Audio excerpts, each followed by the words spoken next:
Entonces, recuerdan que hablamos un poco sobre los jardines, por ejemplo, de carácter institucional, de salud, educativo, hasta militares, de los policías, y también de los jardines de cultivo. Eh, a ver, voy a mirar un poquito. También habíamos visto un poquito el tema de las escalinatas y ahí creo que hasta ahí creo que llegó una explicación como más pausada, ¿no? Eh, para que vayan viendo en diferentes lugares del país tenemos escalinatas, seguro la que más conocen es la del medio, la primera de arriba, esta de aquí, que es la Antequera, o la de al lado que es la Curupaytú, esta está sobre la calle Tacuarí. Eh, o hay otras que siempre están como en Manuel recogido. Domínguez. Perdón, ¿qué te dije yo, profe? Curvaitú. Perdón. Emanuel Domínguez. Y la diferencia era de que normalmente la escalinata es un espacio que se utiliza tanto de transición como de descanso, ¿verdad? Esa es la diferencia que tenemos con las escaleras, ¿verdad? Esta es una de las costaneras que se encuentra en la ciudad de Villa Hayes, o esta otra después vamos a ir descubriendo, se encuentra en el Jardín Botánico. Esta es de, si mal no me recuerdo, de Villarrica. Acá tenemos muchas más, y normalmente las escalinatas se encuentran en recovecos de dos barrios, como todas estas que vemos acá se encuentran en la Chacarita, por ejemplo. O esta es muy famosa, creo que esta es nuestra escalinata más famosa, la de San Jerónimo. Esta es de Encarnación, esta es de Presidente Franco. O sea, hay en diferentes tipos de escalinatas que muchas veces no se encuentran muy diseñadas como la de Presidente Franco, o son más sencillas como la de las Chacaritas, pero siempre también nosotros la consideramos como una parte, una tipología de nuestros jardines históricos. Habíamos hablado un poco sobre los jardines temáticos, esto sí ya les expliqué bastante, y también los cementerios tienen estos jardines fúnebres, se le daba una importancia digamos, a esta, no diría costumbre, sino que a este ritual de despedida, ¿verdad? Se le daba mucha importancia a esos lugares. Por eso también se trabajaba bastante en los cementerios, cosa que no vemos ahora. Hay como un intento, siempre me río por eso cuando paso por Samber y veo el de Futuro, ¿no? El cementerio de Futuro creo que es, y tiene todo un supuesto diseño, pero eh, con plantas, con un césped sintético, ¿no? En cambio, acá todo el tratamiento delicado que tenía el cementerio, el de la Recoleta, por ejemplo, que tenía como estos ingresos laterales o circulares, ¿no? Con todo un trabajo de jardinería, lo mismo acá que hacían unas alamedas, tanto en el Mangrullo como en la Recoleta, se le daba mucha importancia también a los jardines en los cementerios, por eso también es una tipología más que desarrollamos. Y habíamos hablado un poco de la costanera, ¿verdad? Que ya les había dicho que cuando se hizo el proyecto de la costanera ahí a inicio, en, no sé, 2012 más o menos, que acá se celebraba como si fuese que, no sé, que es la primera costanera que tenemos a nivel local, ¿verdad? Pero ya en 1900, a fines de 1800, nosotros ya empezamos a trabajar a desarrollar la costanera, y esta fotografía, profe, me habías dicho que era del 30 más o menos, ¿no? A finales del 1920 y algo. Sí, 29 o 30 por ahí la foto. Sí, como ven, esa fotografía es en la parte donde estaban todos los pobladores del barrio de La Chacarita. Esta es la zona de transición donde siempre tienen problemas, se van hasta ahí, está debajo del cabildo, y justo se había quemado también en Año Nuevo o algo así del 2020, creo que era.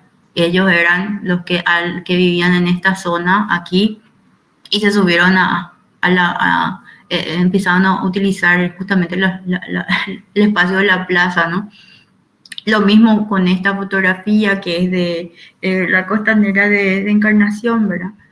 Ellos ya tenían, ya era parte de su centro histórico, solo que una vez que se hizo este trabajo de las represas, se inundó toda la zona y ya no existe. O si existe, está bajo agua, ¿no? Esta ya es toda, porque por si no sabían, yo voy a hablar mal de Encarnación o va a sonar mal, pero Encarnación ahora mismo para mí es una ciudad sin identidad. Es una nueva ciudad prácticamente, no tiene centro histórico, porque todo su centro histórico ha sido inundado con este proyecto. Para muchos es un ejemplo de ciudad, de urbanismo, de ciudad nuevamente proyectada, ¿verdad? A mí, a nivel personal, no me interesa. Pero bueno, eso es punto y aparte, eso es algo mío. Profe, si quiere cañearme, y si no, continúa. No, profe, saca un segundo hacha luego y así entre dos vamos a tallar ese tema.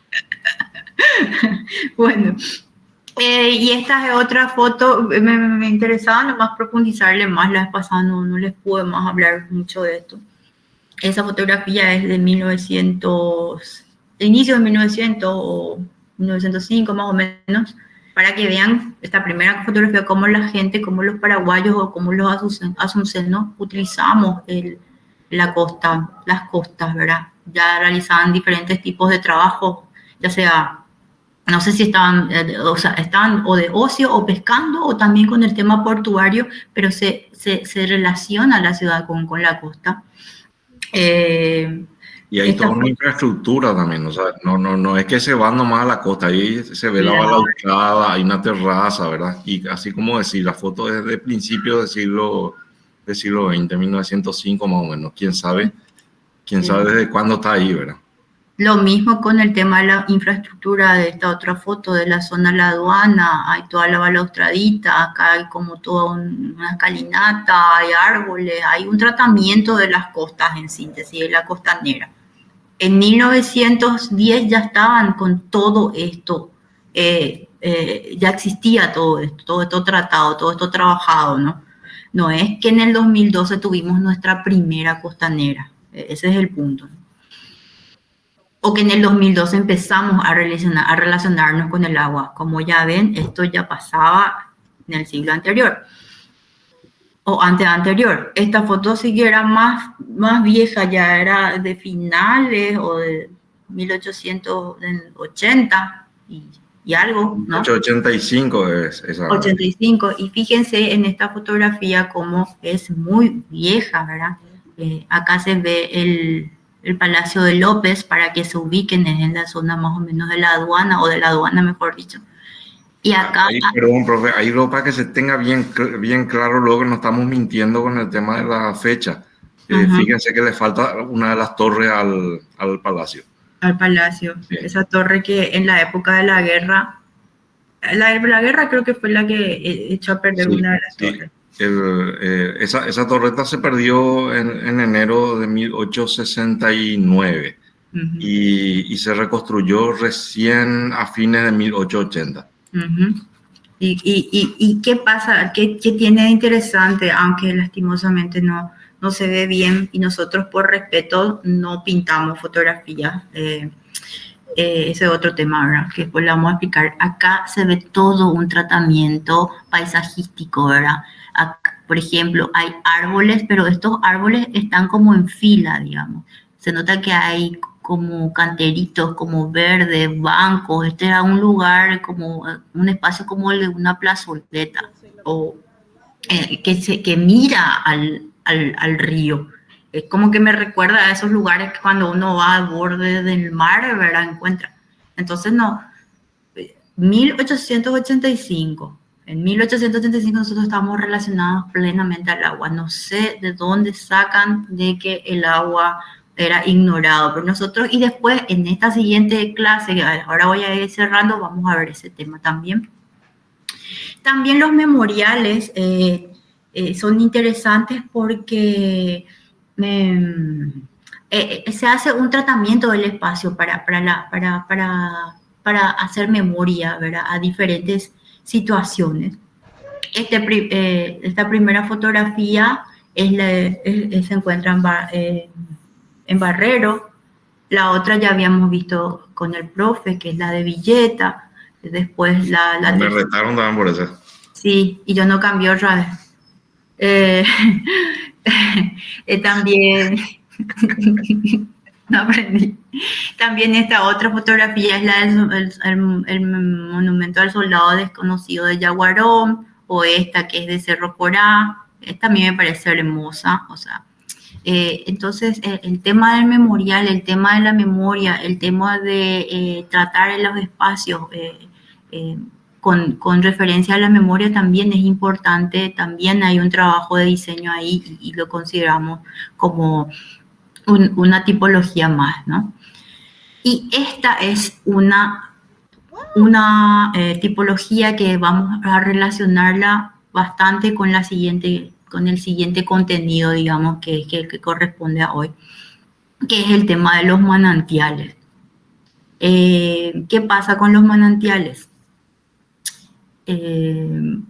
Uno, que es un tema muy local, ¿verdad? El manantial, o nosotros lo llamamos no utilizamos el término manantial. Normalmente, si ahora les digo Ucua, me van a decir, sí, el Ucua tal cosa, ¿verdad? Como el de esta primera fotografía, que es el de Manuel Ortiz Guerrero, o mejor dicho, Ucua Pintada, ¿verdad? Como le conocen las personas de Villarrica. El Paraguay se relaciona mucho con el agua, ese es el punto.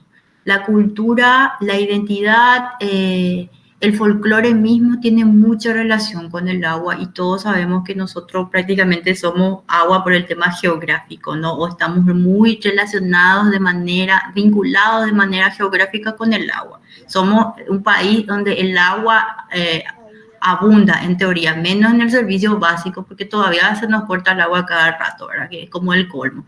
Somos el país en donde el imperio del agua, pero no tenemos agua potable muchas veces. Somos el imperio prácticamente de energía eléctrica, porque tenemos una de las represas más grandes, que alguna vez fue la represa más grande del mundo, y seguimos con la energía eléctrica costosísima. Y bueno, pero bueno, ese ya es otro tema. Estoy playando, ¿verdad? Bueno, ¿qué pasa aquí? También en diferentes ciudades tenemos estas salientes de agua. Es muy común ver cuando uno va al interior del país. Y lo bueno es que nuestra cultura se relaciona con acontecimientos en estas salientes o en estos ucuá. Muchas veces son, y tienen diferentes temas. Muchas veces es religioso, ¿verdad? Que seguramente conocen bastante por esta segunda fotografía, que es la del Tipazcuá, se le dice, o el Icuá de Cacupé, ¿no? O esta, que el arraigo, la relación religiosa que tiene es muy potente. Lo mismo aquí, porque es como que este Icuá, yo no sé, o yo hago esta historia, profe, de que como es de la ciudad de Villarrica, y como Villarrica siempre era una ciudad que se asentaba en diferentes lugares, era como una ciudad itinerante, ¿verdad? Por eso se le decía la Nariega, si no me equivoco, profe. Sí, seis localidades tuvo. Sí, yo comprendo de que ellos cuando se empezaban a mudar nuevamente por temas, justamente buscando agua, buscaron agua en ese lugar, y hubo una saliente, y creo que eso hizo también de que las personas se queden y ya se estabilicen en esa zona de Villarrica. Pero bueno, esa es una relación que yo ya saqué, ¿verdad? Sí, no, pero históricamente yo entiendo que fue así mismo como está diciendo Mali, porque eso pasó en un periodo de sequía muy prolongado que hubo en Paraguay en la década de 1890. Y hay documentos ya de debates que estaba teniendo la Junta Municipal sobre la posibilidad de trasladarse más hacia una costa de Riacho, porque el tema del agua era fundamental no solamente para beber, también para el cultivo, ¿verdad? Que era la actividad principal y esa especie de microganadería que tenían ellos. Y mandan cavar en el lugar donde consideraban que eventualmente podían dar con una venita de agua y pasó eso, ¿verdad? Así, estrictamente creo yo, entiendo yo también históricamente que por ese motivo fue que se quedaron ahí. Claro, es como que deducimos, ¿verdad? Que por todos esos acontecimientos, o qué coincidencia, ¿verdad?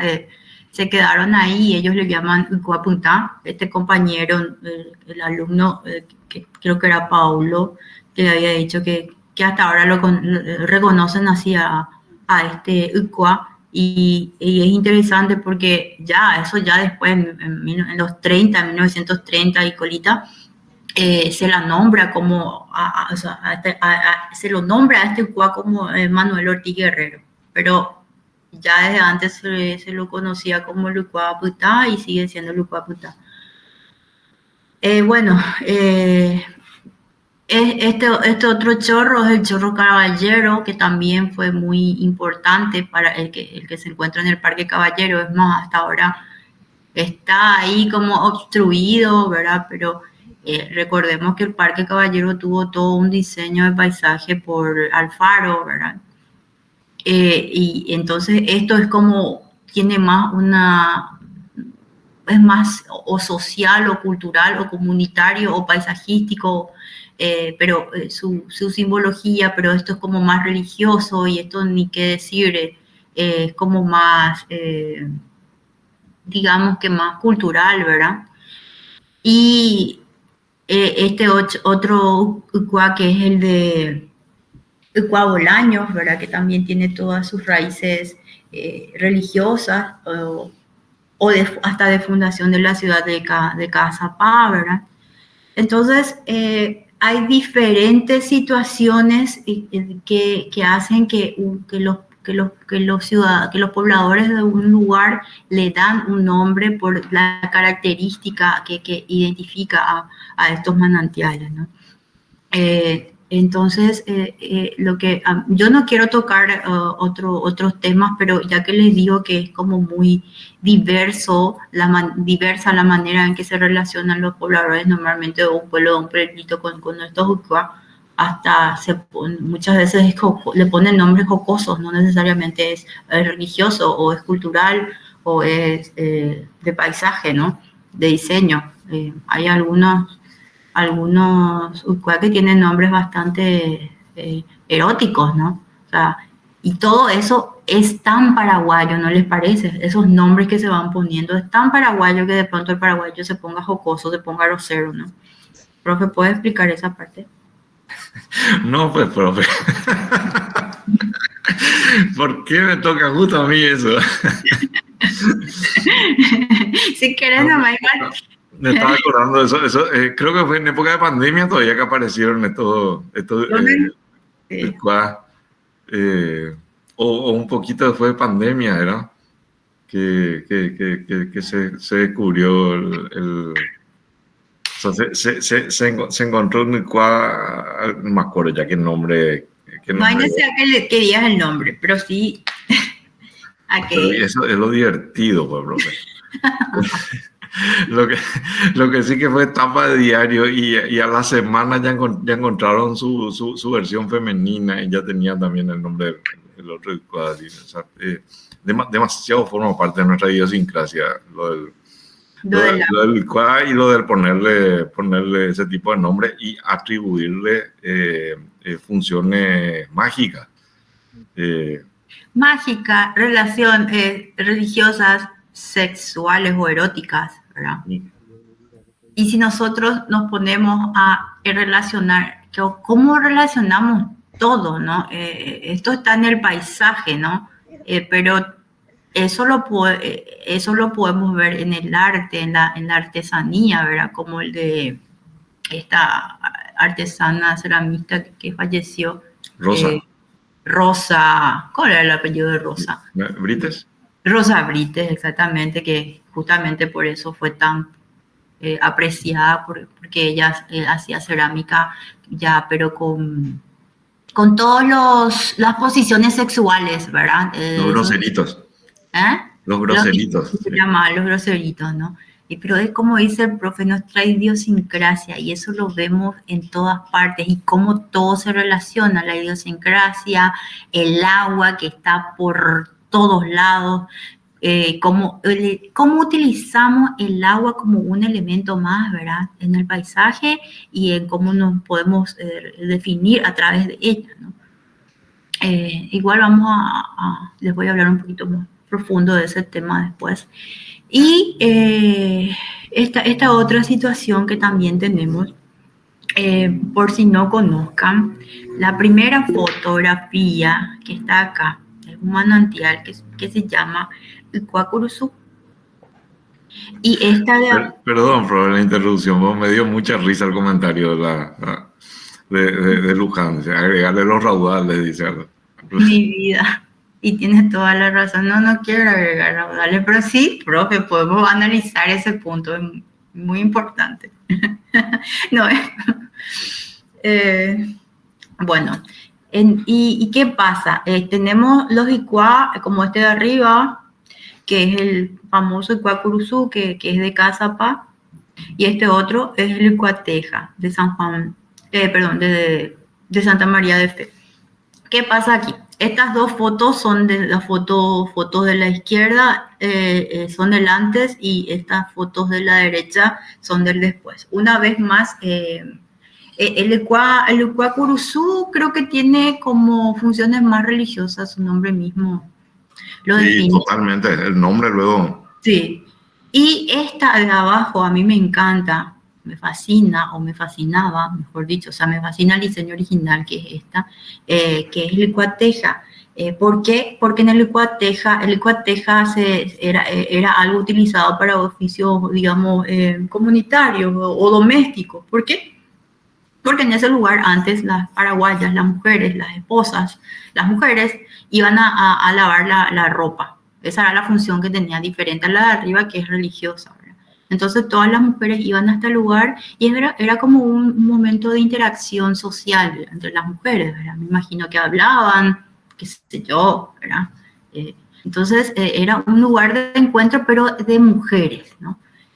¿Qué pasa? Ese es el punto. Esa es la razón por la que siempre estamos acá con el profe con esta materia, ¿verdad?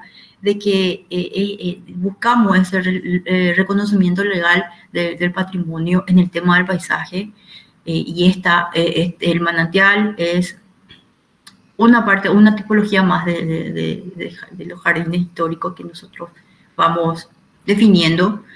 Buscamos el reconocimiento, buscamos una ley que proteja estos lugares, porque si no hay una ley que proteja, que lo reconozca como patrimonio, que patrimonio no solamente es el edificio o la arquitectura, o sea, el edificio arquitectónico o el volumen del edificio, pasan estas cosas, estas dos cosas. Ven cómo se desconfigura completamente lo que era este diseño original. Ni qué decir esto de abajo. En ruinas sería más lindo, profe. Sí, esto estaba completamente más auténtico. Pero ¿qué pasa, profe, si esto limpiamos y que corra nuevamente el agua, ¿verdad? ¿Cuál es la necesidad? Ese sí es mi punto, que siempre al profe le interrumpo cada vez que él está explicando algo. Un problema que se tiene en el Paraguay principalmente, era a nivel general, pero a Paraguay todavía no superó eso, que es el de llenar de cordones y pintar de blanco los árboles y los cordones. No sé por qué se tiene que delimitar todo, ¿verdad? No es necesario, no es parte del diseño. Sí, si el profe Carlos Zárate vivía en el 1800 y hubiese hecho un diseño de una plaza con estos bordes limitadores pintados de blanco, sería otra cosa, pero no es parte del diseño original, y tenemos un problema de querer siempre pintar todo de blanco y darle... y los pobres árboles, que de paso no es sano para el árbol pintarlo con pintura o con cal, que es peor, es imposible. Y entonces, como ven, este diseño original se desconfigura completamente. Por más que no sé quién hizo, no sé si hizo la municipalidad eso o hicieron qué sé yo, una comisión medicinal, por más que hayan buenas intenciones, no se desconfigura el diseño. Lo mismo es lo de abajo. Cuando yo les digo que a mí me encanta esa imagen, este lugar, creo que, o sea, a mí me pasa con el tema de las cosas que son antiguas, de querer imaginarme cómo era en la forma de vida, porque estos vestigios, digamos, de épocas pasadas nos expresan, nos demuestran cómo era la manera de vivir de las personas en ese momento, o de las mujeres en este caso. Y qué pasa cuando empezamos a hacer todas unas plataformas que no eran parte del lugar. Estas plataformas separan del suelo, ¿verdad? El recorrido que realmente ellas hacían así por el suelo, o ponen luces. No sé por qué ponen luces, porque nadie creo que se iba a la noche a bañar, a lavar la ropa. Estas son actividades que se hacían de día. Y lo mismo la austeridad de los techitos, modifican todo. Y tienen que comprender que el diseño original hay que respetar, y que también eso nos dice hasta, digamos, el tema de la situación económica de la gente que se iba ahí. O sea, me imagino que eran gente, no sé, lo de una clase social no tantos recursos, o eran, Modesto. digamos, modestos, ¿verdad? Se desconfigura todo. Lo mismo pasa con esta última tipología que desarrollamos con el profe, que es el tema de los miradores. Los miradores también, igual les había mostrado antes ya, ¿cierto? Un mirador, el de Samberg. Esto pasa, esta problemática también encontramos en este mirador, que es el de Piribebuy, por si hayan pasado por ahí. Esta fotografía es ya bastante antigua y es maravillosa, ¿verdad? Cómo este miradorcito se vincula con, digamos, con la naturaleza, casi ni se siente de que está relacionándose o observando el paisaje, ¿no? En cambio acá, esto que no sé ni qué es, ¿verdad? Muchas veces hay unas buenas intenciones. Una de las problemáticas que hacen con el tema de los elementos naturales es el de pintar las rocas. No sé por qué pintan las rocas. Y aunque ustedes no lo crean, las rocas también padecen de descomposición, no es que son eternas. Y bueno, acá se configura todo el tema del mirador. Esta caseta, o no sé qué es que hacen aquí, al final le compite al protagonista inicial, digamos, del lugar, y mucho, o una vez más, el pavor con el suelo que se tiene al poner piso por todos lados. ¿Entienden? Se desconfigura todo. Y este mirador es ya bastante antiguo, entonces es importante el resguardar y el reconocerlos como patrimonio a todos estos lugares, o mejor dicho, a estas tipologías que nosotros vamos identificando con el profe. Tenemos una pregunta y un pedido de palabra. Adelante. La pregunta es ¿de dónde salió este tema de querer pintar todo? Y la palabra aparte pidió Adrián. ¿Quién preguntó lo de querer pintar? Luján, no sé, eso viene en la época del electronismo, de la dictadura. De ahí sale todo, se desconfigura todo. Y es a nivel regional, pero acá se mantiene eso. Todavía no se aprende de que, uno, a nivel diseño no funciona. Dos, a nivel natural afecta a los árboles, la cal. O sea, no. Y antes se pensaba que eso era, no sé, remedio, creo. ¿Quién tomó la palabra? Adrián pidió la palabra. Sí. Adelante. No, profe. En base a lo que estabas explicando, pasa que, como dijiste, no es pues solamente el edificio o el patrimonio edificado, sino que es todo lo que es el contexto que hace a este patrimonio. Por ejemplo, si un mirador se declara como un patrimonio, no es solamente proteger el mirador así como aparentemente se quiso hacer acá, por más que se modificó, porque de qué a mí me sirve que esté el mirador, pero yo no protejo su contexto, su entorno, porque ya se pierde, por ejemplo, el trazado de la ruta que en la foto, en la primera foto parece que está un poco más alejado, que no existe prácticamente.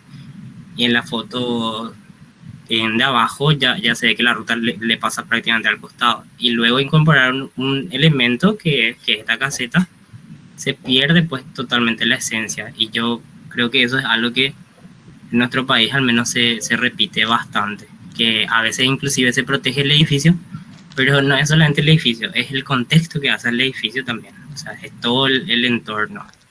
Es como un área de amortiguamiento que se debería de tener para todo concepto y no se hace. Así mismo, Adrián, cuando vos protegés o cuando vos definís e identificás como patrimonio y lo protegés, el contexto a la par ya puede ser protegido.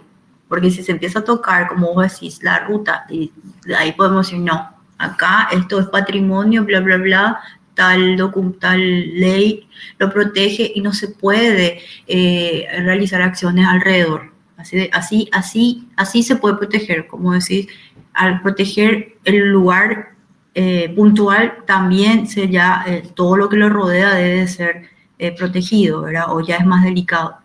Acá todo se desconfigura justamente porque no tiene ninguna protección.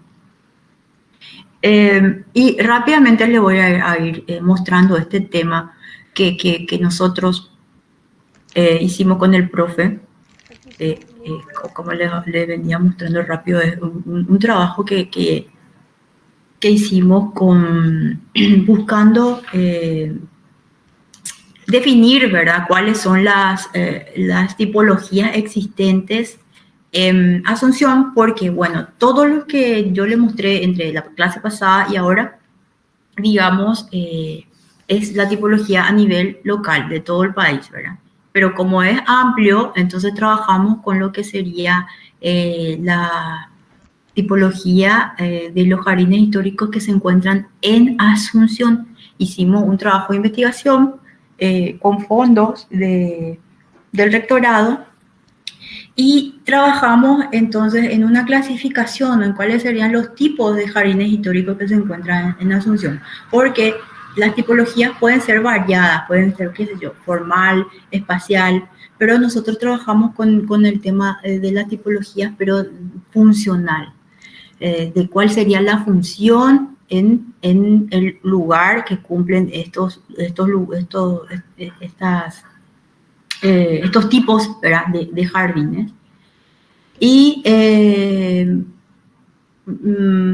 rápidamente le hicimos una investigación, todo un trabajo de investigación, y lo que hicimos fue analizar cuáles eran los documentos que hay en la región, que es lo que siempre les digo o les decimos, que no es cosa que nosotros sacamos de nuestra cabeza, para identificar estos jardines, que eran nuestros objetivos.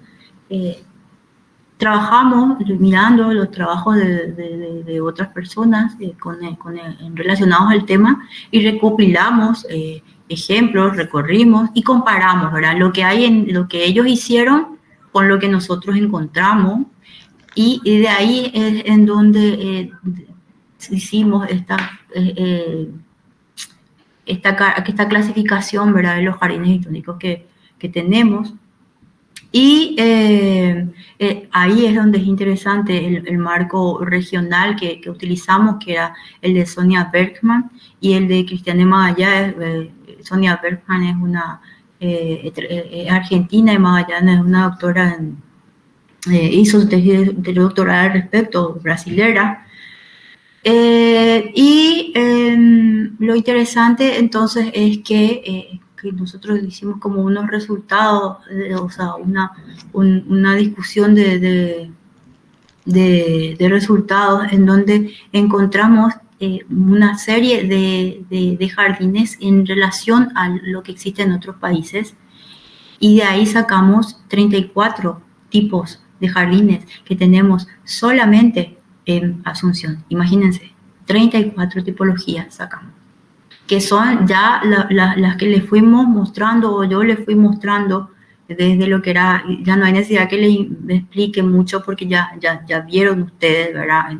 En toda esta clase anterior, la Alameda, Parque de Quinta, Parque Urbano, Patio de Convento, el Jardín Botánico, el Paisaje Natural, el Paseo Costanero, el Jardín de Vivienda. Todos estos son los tipos que nosotros encontramos, como el Parque Natural, la plaza, el sitio memorial, que es lo que acabamos de ver recién, la Plaza Mayor de Armas, vamos a hablar un poco más de ese tema en breve, la Plaza del Mercado, un jardín japonés, la plazoleta, patio de vivienda. Todos estos son los tipos de jardines que encontramos que se encuentran en Asunción, solamente en Asunción. El Rosedal, el balneario o casa de baño, el jardín de comercio, porque también las industrias desarrollaban jardines, el jardín institucional, que habíamos visto en la clase pasada, el parque lineal, el jardín zoológico, el jardín de recreo, del que hablamos también con el tema de Seriani y Belvedere en la clase pasada, los elementos de diseño, los viveros, los miradores, la rotonda, el paseo central. No sé por qué no iba por orden, ¿verdad? Yo digo de abajo para arriba. Las escalinatas, el jardín temático, que después vamos a abordar más una vez que vayamos al jardín botánico, ya que uno de los compañeros había preguntado al respecto. Los cementerios que vimos hoy, el cual también que ahora estábamos viendo. Las minas y la trama urbana, que fue nuestra primera imagen que desarrollamos en la clase pasada, ¿no? Y aquí es algo interesante que me gustaría mostrarles acá, cuáles eran una de las fuentes bibliográficas, la de Sonia Bergman, tipología, una mirada al paisaje del cono suramericano, se llama el trabajo que ella desarrolló. Leticia Fernández trabajó sobre su tesis sobre el Jardín Botánico y Zoológico de Asunción. Bueno, y Magallanes Cristiana, que es a quien recién le nombré, que hizo su tesis doctoral al respecto, imagínense. O sea, no le voy a leer todas las fuentes bibliográficas y demás aportes nuestros, que con el profe ya habíamos desarrollado un montón de artículos, ya sea juntos o él solo. Y bueno, y estas son las fotografías de los diferentes jardines que fuimos reencontrando en nuestro recorrido con el profe, que igual no les voy a decir cuál es cada uno, pero algunos ya irán identificando, ¿no? Así rápidamente. Entonces, bueno, cierro esta parte para poder iniciar la siguiente. Me pareció importante, profe, que vean esto, que conozcan esto. Y no, si tienen alguna duda, me consultan ahora o van pensando y vamos continuando, ¿no?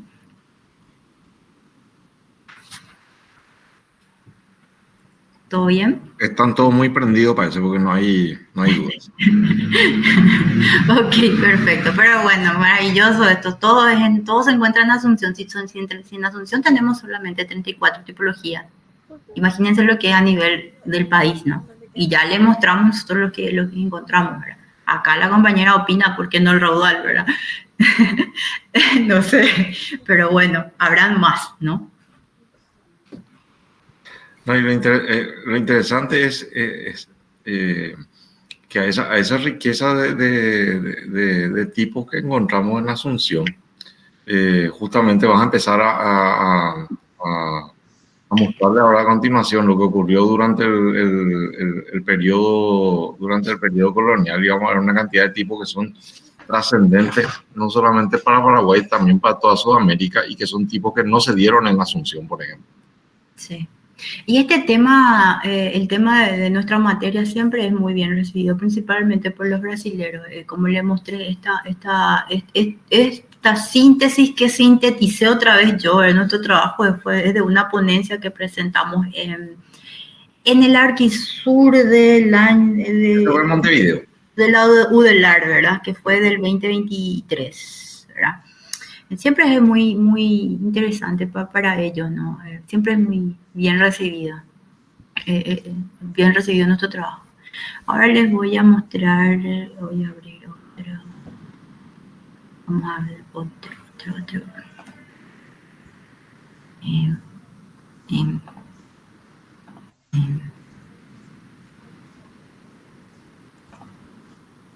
Ahí está. Bueno, voy a habilitar el siguiente. Ahora ya no tengo más problemas ya.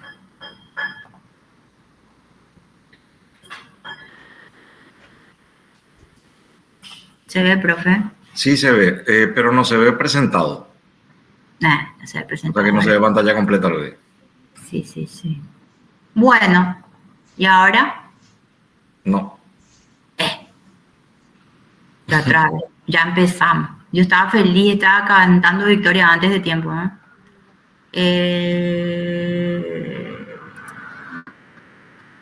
Voy a volver a presentar. El tema es que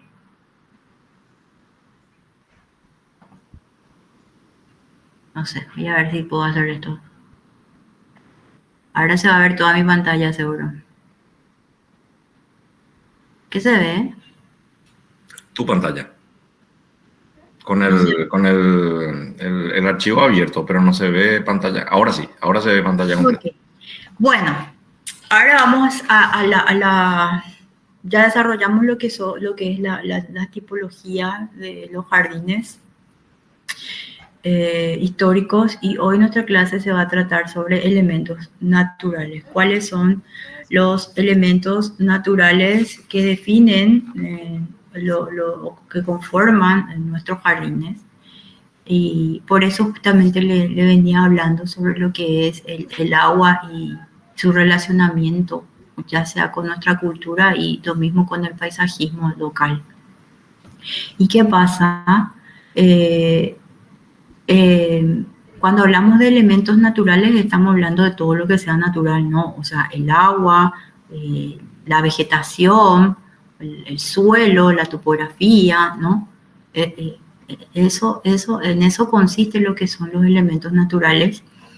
Y es interesante ver cómo desde siempre, o sea, la idea de esta clase es que nosotros empecemos a abordar un poco desde sus inicios, o sea, desde los inicios de nuestra civilización supuestamente conquistada, ¿no? O sea, que es desde la época precolombina y colonizada o colonial, ¿verdad?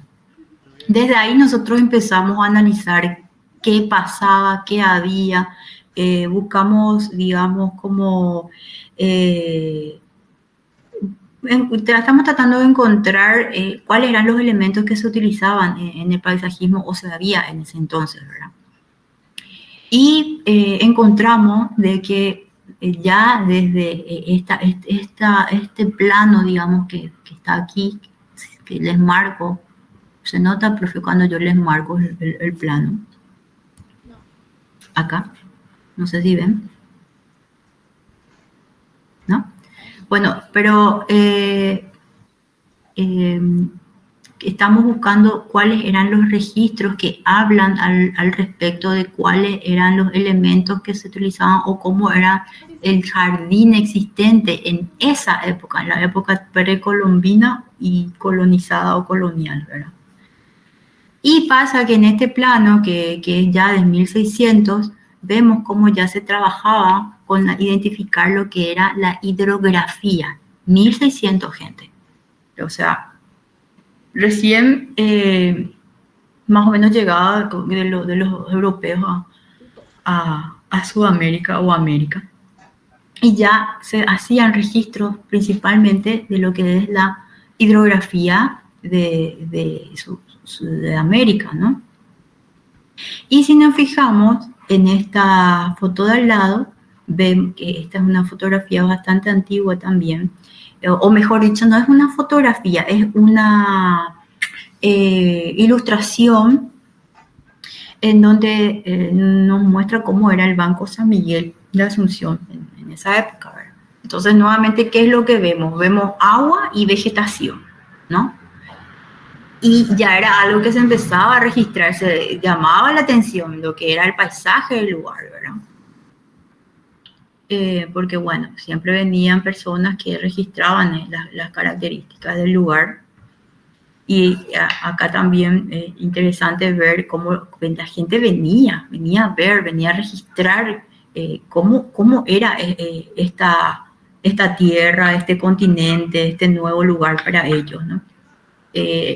No sé si alguna vez escucharon sobre Louis de Bocard. Louis de Bocard es un fotógrafo suizo que vino a trabajar, hizo un trabajo llamado Triple Frontera, donde recabó, hizo varias tomas de los lugares de la Triple Frontera y recorrió el Paraguay. Y estas fotografías son del 1800, finales 1800, es decir, en síntesis, y ahí nuevamente él registra todo lo que era nuestra vegetación, nuestro paisaje natural de aquel entonces. O sea, nuestro paisaje natural era nuestro paisaje general prácticamente, ¿no? Que es como vemos en esta primera foto, también en esta, y normalmente estas son fotografías que él registró del lado del Chaco paraguayo, de la región occidental, ¿no? Este es el río Confuso, y si hay algo que destaca, digamos, en todo lo que se iba registrando en estos tiempos, es que lo natural, ¿verdad? Cómo satura lo natural, cómo satura la vegetación, como elementos principales el agua y la vegetación nuevamente, ¿no? Para mí son fotografías maravillosas, son registros maravillosos. Si vienen hacia Villalles van a ver que esto sigue igual todavía, por suerte, pero contaminado. Y podemos armar ya un tour ahí, profe. Por supuesto. Y traigan ya su música también. Va a ser medio raro esto. ¿Y qué pasa? Entonces, vemos cómo abunda lo vegetal, abunda el agua. Y recuerden que en estas últimas fotografías que veíamos del manantial, la gente se seguía relacionando con el manantial. Quizás en nuestro gen, en nuestro ADN, está esa profunda vinculación con lo que es el agua. Por algo nosotros nos hacemos conocer como ¿verdad? O somos Paraguay, ¿verdad? El agua es muy identitario nuestro, es como muy en nuestras raíces, muy en nuestro ADN, ¿no? Y buscamos eso, buscamos relacionarnos con el agua. Entonces el agua es un elemento muy importante, inicial, ¿verdad? Tanto así como también la vegetación. ¿Y qué pasa ahí? Ya que es una época ay, no me gusta decir el término colonización o qué sé yo, pero bueno, de colonización de esa época, o sea, de la época en que los europeos vinieron a colonizarnos, hablando bien de ellos, ¿verdad? Vamos entonces a analizar un poco, a mirar un poco qué pasa con los nativos, ¿no? Porque era una época donde éramos todos nuestros antecedentes, digamos, no es antecedentes, pero nuestros ancestros. Ancestros, ¿verdad? Son nativos, ¿no? Y es ahí en donde sería muy interesante fijarnos un poco en cuál era la noción del paisaje de las cosmovisiones nativas, o sea, cómo definían los nativos a lo que sería el paisaje o qué importancia tenía para ellos lo que es el paisaje, ¿no? Y bueno, ya sabemos que Paraguay es un país pluricultural y bilingüe, ¿verdad? O sea, tenemos como idioma principal aquí, aunque no se hable mucho, o sea, no nos hable mucho, aunque no sea general, nuestro idioma principal es el guaraní, ¿no? Y bilingüe también porque hablamos el español. Y es interesante saber de que nosotros contamos con 19 pueblos indígenas, y estos 19 pueblos indígenas están agrupados en 5 naciones por sus familias lingüísticas, y que son la guaraní, la lengua mascoy, la mataco mataguayo, samuco y guaycuro. No sé si alguna vez escucharon estos nombres de las naciones, pero son nuestras naciones y la tenemos tanto en la región oriental como en la región occidental, ¿verdad? O sea, en el Chaco hay y también en la región oriental. ¿Y qué pasa con estas naciones, que son como 118.000, son muchísimos los nativos a nivel local? o sea, lo seguimos manteniendo, siguen estando ahí, y hay personas que trabajan un poco o mucho con investigando estas naciones nuestras que son nuestras raíces, ¿no? Y pasa entonces al analizar un poco, al investigar un poco sobre su cosmovisión, sobre lo que es el paisaje, vamos a encontrar algunas situaciones interesantes en donde vemos que ya sean nuestros nativos o los nativos de diferentes otros lugares del mundo, tienen algo en común, y que es, ya sea dentro de su mitología o dentro de lo que es su religión, coinciden, y sin importar de dónde sean. No importa si es de Asia o de África o sudamericana, todos coinciden en una idea. ¿Cuál es la idea que es la que todos coinciden? La de la trascendencia. ¿Qué pasa? ¿Cuál es la trascendencia? O sea, luego, lo que pasa luego de la muerte, ¿verdad? Y que es interesante otra vez ahí, normalmente todos coinciden en el tema de lo que es el paraíso, ¿verdad? Que al fallecer con la trascendencia uno va al paraíso. ¿Y qué pasa ahí? Coinciden nuevamente en identificar o en tener la idea del que el paraíso simboliza o es igual a lo que sería un jardín, ¿verdad? Normalmente todos tenemos la idea de que el paraíso es un jardín, al fin y al cabo, que existe la trascendencia, y de la trascendencia vamos a un paraíso, y es un lugar soñado, maravilloso, lleno de vegetación, lleno de flores, todo hermoso, ¿verdad? Y que eso es un jardín, ¿verdad?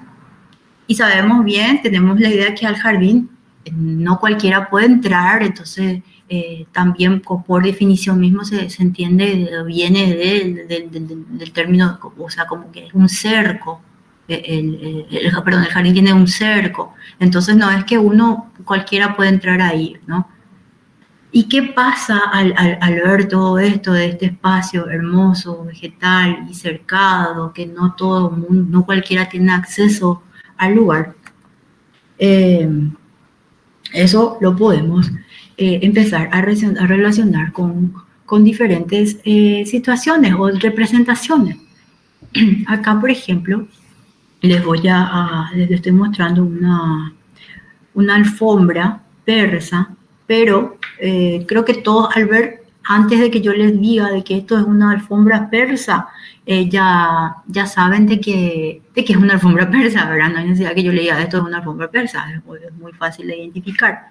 Pero lo interesante de esta alfombra persa es que ya es del año 1200 antes de Cristo. O sea, perdón, después de Cristo. Es una alfombra viejísima. Pero si nosotros hoy nos vamos a querer comprar una alfombra persa, no vamos a encontrar mucha diferencia entre este diseño y el diseño, o sea, entre lo que hay ahora y este diseño, que ya es del año 1200, después de Cristo. Y bueno, ¿y por qué? ¿Por qué se empiezan a continuar haciendo este tipo de diseños? Porque si empezamos a fijarnos un poquito, vamos a darnos cuenta de que es una alfombra con una forma, una representación geometrizada, pero es una representación geometrizada, había sido o de un jardín. Eso es lo que normalmente nosotros vemos, eso es lo que ellos representaban en sus alfombras, ¿no? Los jardines, o sea, ¿hacia dónde vamos? Posiblemente representan el paraíso, ¿no? Jardines. Y no solamente los persas, diferentes, digamos, civilizaciones hacen eso. Y es interesante porque cuando hablamos de jardines, les estaba hablando de un borde, ¿verdad? Que es lo que ven, profe, cuando les marco acá. Sí, se ve perfectamente el cursor. Es interesante porque acá hay como un borde. Y recuerdan que les había dicho que es un espacio cercado el jardín, ¿verdad? En sus representaciones. Esto está cercado y está bien y bien geometrizado, como pueden ver que hay una simetría, que hay como dos simetrías, ¿verdad? Y si vamos analizando un poco cómo se piensa, cuáles son los elementos que tiene el jardín, podemos ver lo que es el cerco o un elemento central, que sería este rectángulo, con este elemento central dentro del rectángulo, que normalmente es un árbol, ¿ven? Eso es lo que representa esta forma aquí, un árbol rodeado de agua, que como ven aquí, estos zigzags representan el agua, y el agua es la que divide, digamos, en sectores este rectángulo, y al dividir en sectores quedan como los parterres. ¿Entienden? Es como un jardín que tiene un árbol rodeado de una fuente de agua, y esa fuente de agua se crean los sectores de un jardín, que son los parterres, y dentro de cada parterre hay otra vez diferentes, digamos, funciones de un parterre, que pueden ser espacios de cultivo, o huertos, o cultivos ornamentales. Básicamente eso es lo que muestran las alfombras persas. Y básicamente esas son las ideas que tienen diferentes civilizaciones de lo que es un jardín, o mejor dicho, o el paraíso, ¿no? Y ahí permiso, profe. Ahí si se fijan, por ejemplo, gente, hay una serie de dibujitos que parecen como estrellitas, ¿verdad? En realidad, si le miran bien, todas son plantas, solamente que están representadas rebatidas. O sea, el jardín tiene una vista en planta, pero los componentes tienen una representación rebatida. Y ahí cuando hacemos ese cambio de foco, ahí se notan todas las plantitas, y cada una con sus propias características. Sí, acá por ejemplo vemos como una separación como con plantitas coníferas, más o menos serían. Solo es un parterre, son parterres de vegetación en síntesis. Y recuerden estos elementos que les voy diciendo: los árboles, el árbol, ¿no? La vegetación en sí de los parterres, el agua. Coincide plenamente con estos elementos iniciales que nosotros encontramos, que les estaba mostrando anteriormente, de lo que es de la época precolonial, ¿verdad? Precolombina. El agua y la vegetación, que están sacando fotos y dibujando por todos lados los que venían a visitar el lugar. Y siguiendo acá, bueno, vamos a ver diferentes culturas, qué sé yo, islámicas, de todo un poco, que tienen esta misma referencia. Y acá en Paraguay, estas naciones, digamos, tienen sus diferentes, ¿cómo les diría? Diferentes, me quiero decir fábula, pero mitologías es lo que quiero decir. ¿Y qué pasa? Si analizamos cada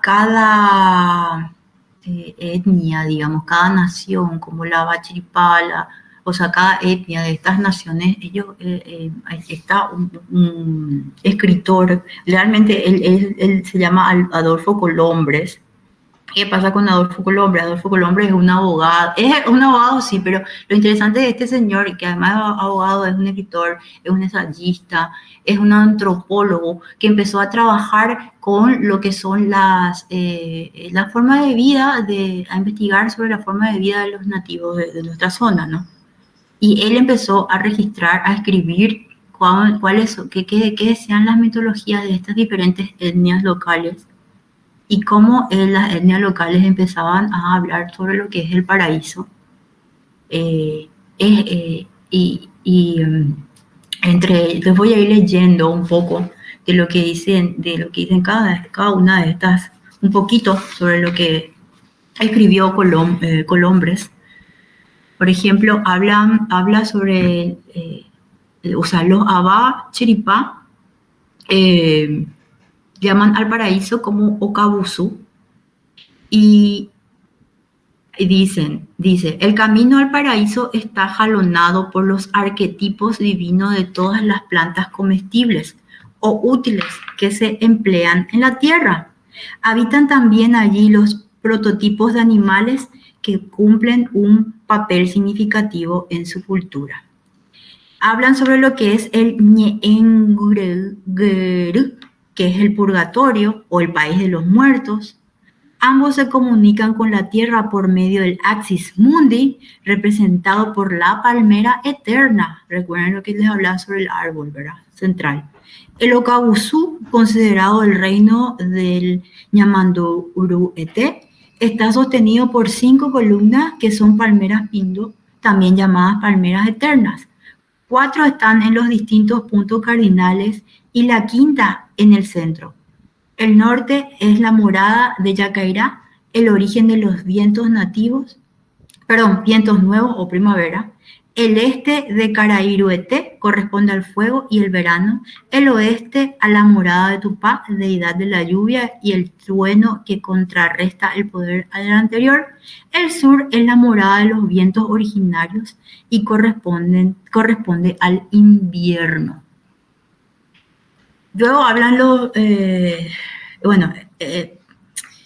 ellos hablan entonces de un plano ideal, ¿verdad? Que no es muy diferente al que tenemos, pero que tiene en cuenta, les mostré siempre que tienen una palmera o que usan palmera como árbol central, pero dentro de todo no hay mucha diferencia con esta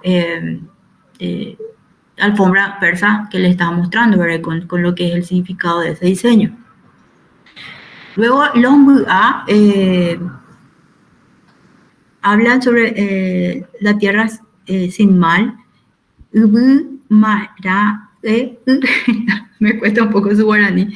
Paraíso o la tierra sin mal está situada sobre esta tierra hacia el este y para llegar a ella hay que atravesar el Paraguasú-Raputá o Gran Mar originario. Se lo describe como un lugar de abundancia y prosperidad, atravesado por ríos de aguas cristalinas y sombras generosas, donde todos pueden tener sus parcelas y trabajarlas.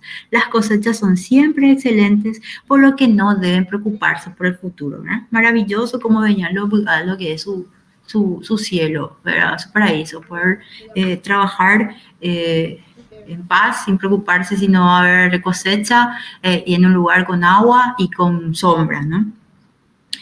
Luego los chiriguanos hablan sobre el Iwoka, que es el paraíso o la tierra sin mal.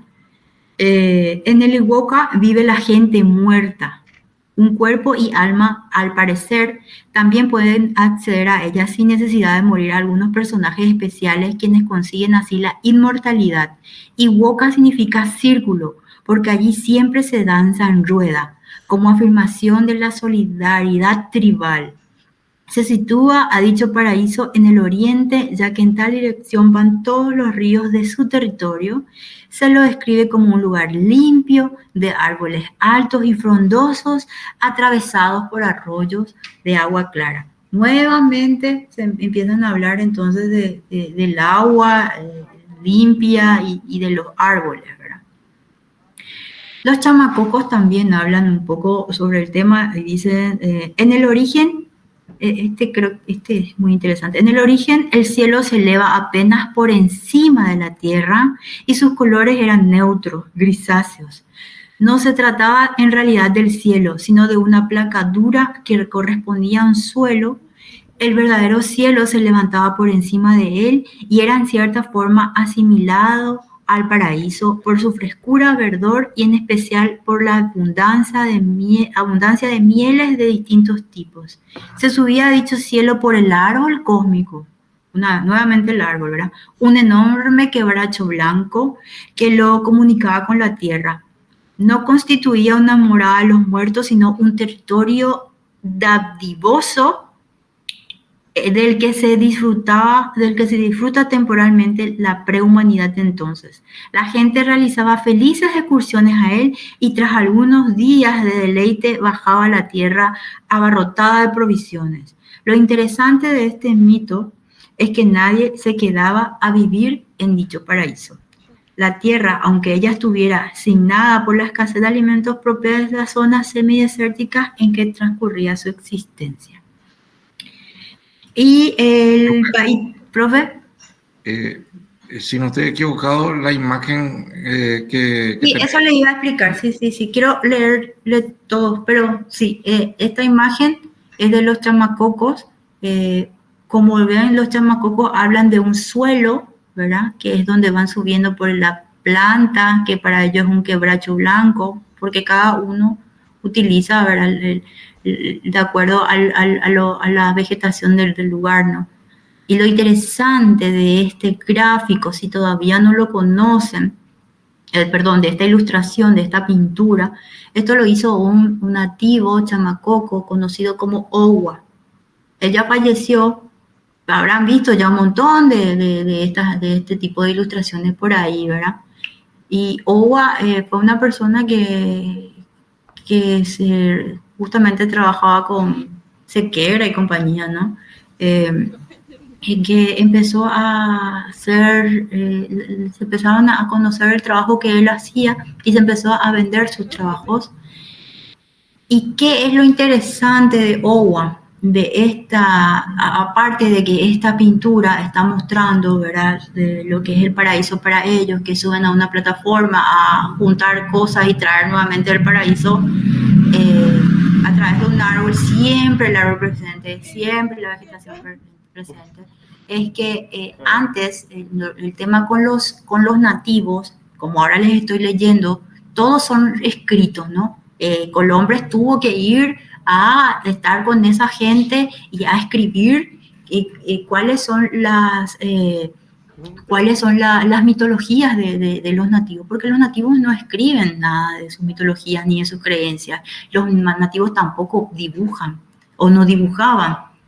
Recién con Owa empiezan a expresar su cultura a través del dibujo. Eso es lo resaltante en la obra de Owa.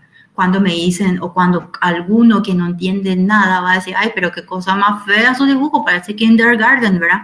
Bueno, no va por la estética del tema, nunca luego el arte es estética dentro de todo, ¿verdad? Sino que él registra las costumbres, las mitologías de su pueblo, ¿verdad? Y mediante ello nosotros podemos entender y saber, ¿verdad? Porque no todos leemos o encontramos, ¿verdad?, los escritos sobre su mitología. Y ahora, sobre su cultura. Y ahora también hay diferentes,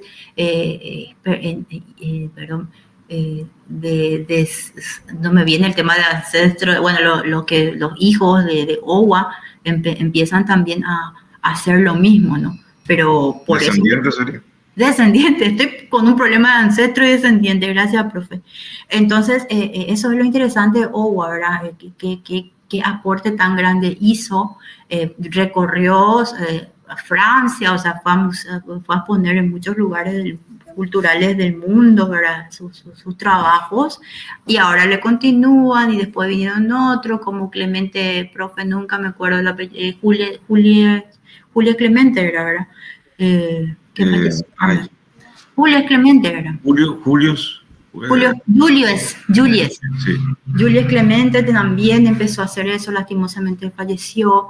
Es interesante lo del Julius, pero Julius, su expresión era más, si ustedes ven, era más como yaguareté, ese blanco, son obras en blanco y negro que hacía con bolígrafos y todo era naturaleza y más o menos, más que otra cosa, yaguareté. ¿Por qué? Porque justamente yo por suerte llegué a hablar con Julius y él me decía que lo que a él le preocupaba era la deforestación, ¿verdad? Entonces eso era lo que representaba.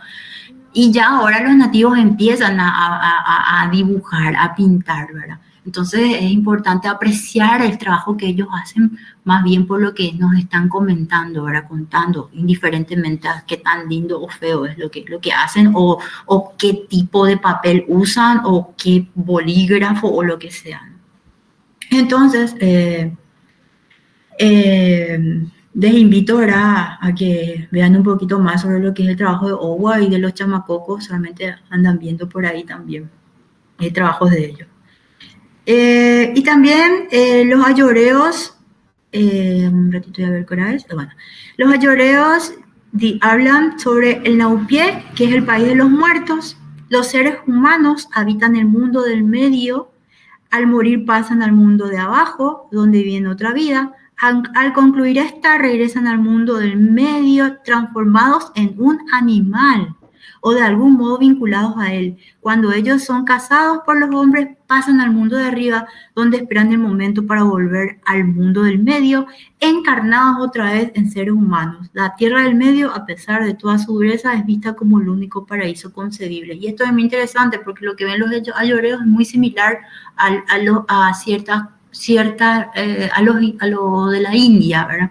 Ellos también hablan un poco sobre que al morir vos te convertís en un animal y dependiendo de qué tan buena fue tú, también te comportaste, o sos animal o volvés a ser humano, o volvés a reencarnar en un humano.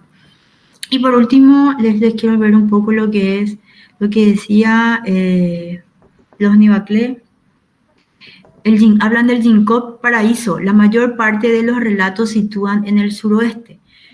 Cuando el alma medular llega al Ginkgo, sus parientes y amigos vienen corriendo a saludarla, sorprendidos, y la invitan a que entre en la choza y se tranquilice. Ginkgo significa verano, época de la fructificación y también paraíso. Una aldea donde no se muere. El Ginkgo es el reino del eterno verano, donde los algarrobos y demás árboles florecen y fructifican permanentemente. Hay en él zonas donde abunda la caza para quienes quieran practicarla. Bueno, podemos seguir, yo le puedo seguir leyendo más y más de estos temas, pero como ven, todo es prosperidad, pero prosperidad en vegetación, en flores.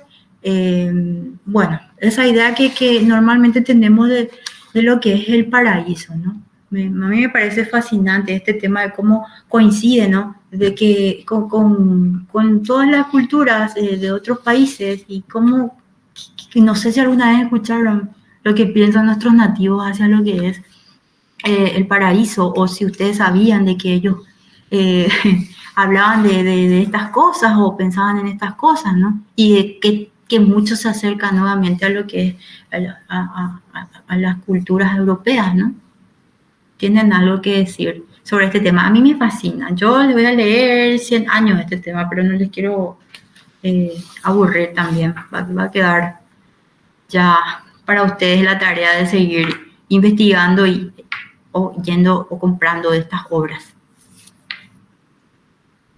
Creo yo también, Mari, que lo muy importante de esto que estás mostrando es que no se pierde esa idea de cuál es el origen de la idea de jardín, ¿verdad? O sea, el jardín desde un principio está concebido por cualquier cultura de la humanidad como una representación de ese más allá ideal. Uh-huh. Sí, y cómo coinciden, ¿no? Todos coinciden. No les leí más todo, porque hay más, ¿eh? Pero todos coinciden en lo mismo. Es más, hay también los... voy a buscar un poco acá en lo que le estaba leyendo.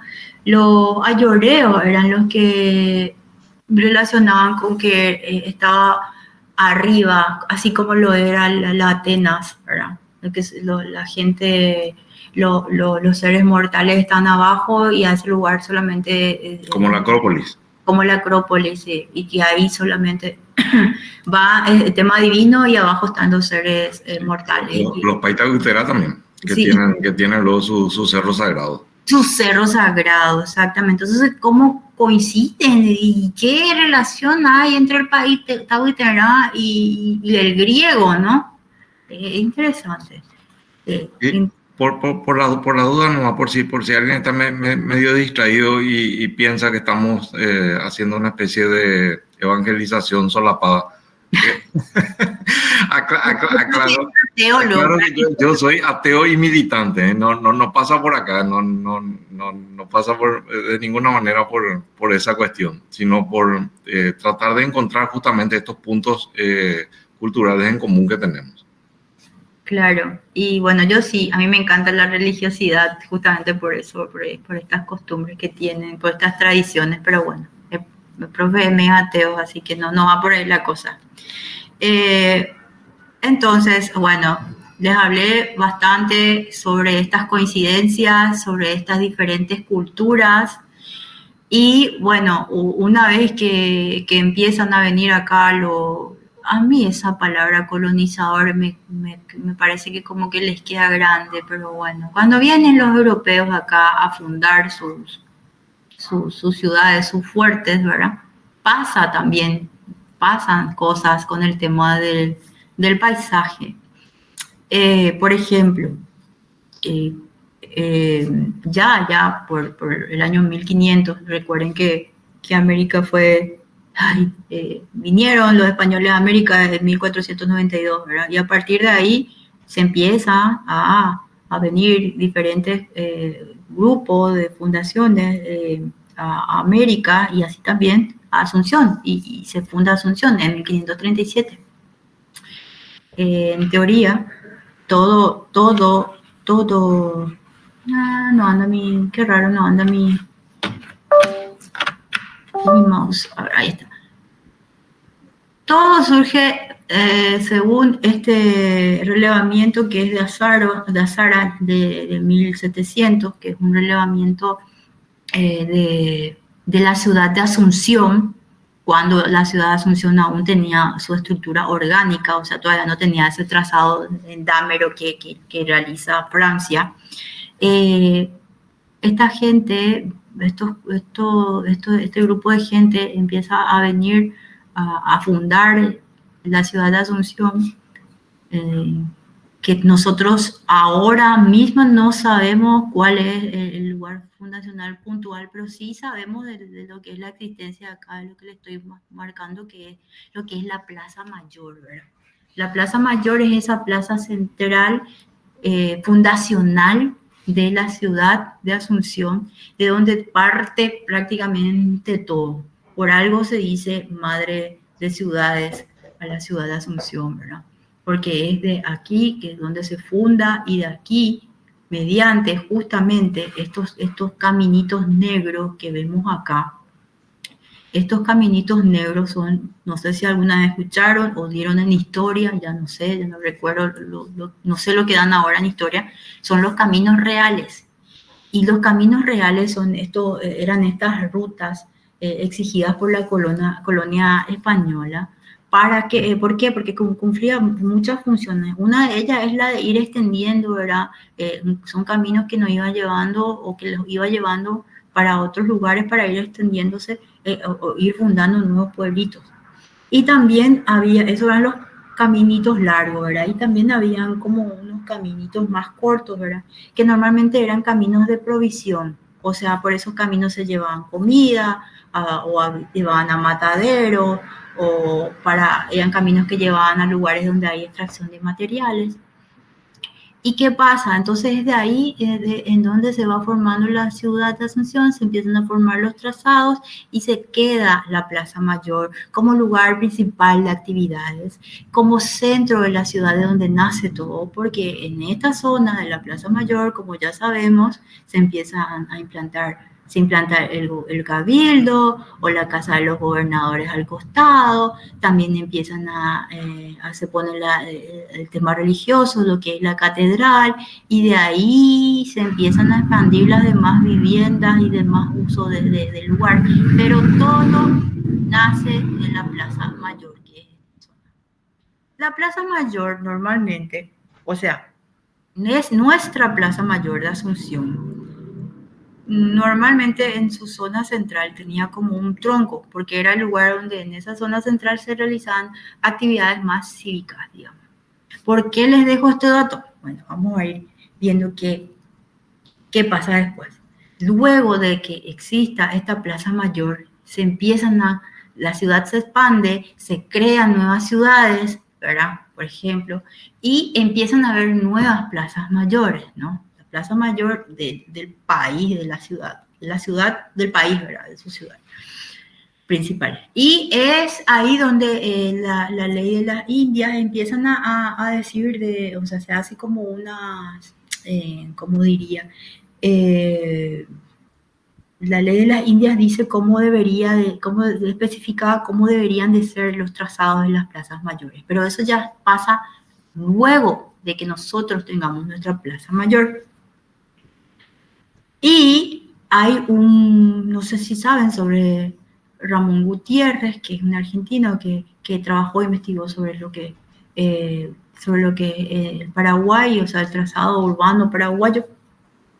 Y en su libro Evolución urbanística y arquitectónica del Paraguay, dice que los elementos gráficos que poseemos sobre los pueblos de indios formados en el siglo XVI y comienzos del XVII son escasos, pero las relaciones de autoridades y viajeros, así como su análisis actual, permiten reconstruir ciertamente su estructura urbana. El elemento organizador no es aquí la calle, sino la plaza, colocada en el centro del pueblo. Todo se estructura a partir de ella.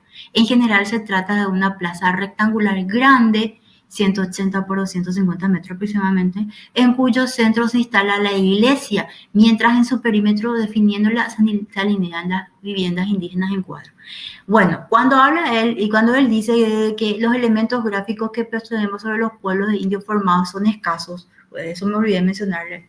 Por ejemplo, Azara, que es quien escribe, dibuja este mapa, este plano de lo que era Asunción en el 1700, hay muchos que vienen de Europa o de otros lugares y empiezan a registrar datos de los lugares, y a ellos se los llamaban cronistas, ¿verdad? Y como dice Gutiérrez, nosotros no hay muchos registros, digamos, dibujos, planos de cómo era el lugar, pero gracias a lo que esta gente venía y escribía, se sabe de que el elemento organizador de un lugar, de una ciudad, no es la calle, sino la plaza, que todo surge de la plaza. ¿Entienden? Es ahí como se va iniciando el tema del, digamos, urbanismo y paisajismo, ¿no? De la época colonial. Sabemos bien, yo sé que él se pegaba en el tema de lo que es la plaza central y que todo surge de ahí, de la plaza mayor.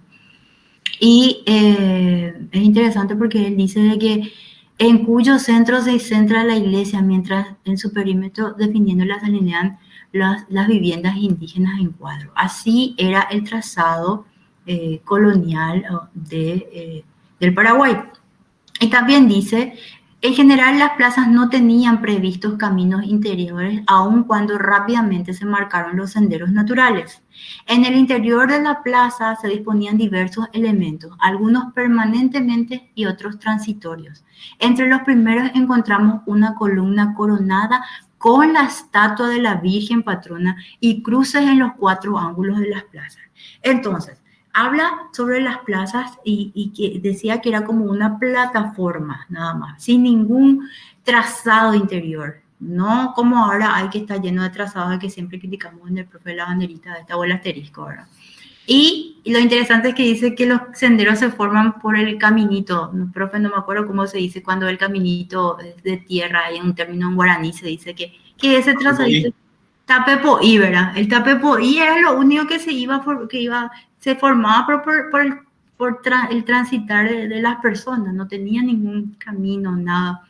Era solamente un espacio normalmente ortogonal, rectangular, cuadrangular, ¿verdad? La plaza. Y lo interesante es que él dice de que entre los primeros encontramos una columna coronada de la estatua de la Virgen Patrona y cruces en los 4 ángulos de la plaza, cosa que no tenía nuestra plaza mayor, porque nuestra plaza mayor, esto que hablas de que tiene que tener la columna con la estatua, con la Virgen Patrona, ya es algo que definieron lo de las leyes de las Indias, ¿verdad? Pero nuestra plaza mayor estuvo antes de que se saquen esos parámetros, por eso nuestra plaza mayor, o sea, que está frente al Cabildo, nunca tuvo una Virgen Patrona. En cambio, vamos a ver otras, por ejemplo, lo que son los trazados de las reducciones jesuitas, siempre, normalmente tienen una Virgen Patrona en el centro, ¿no?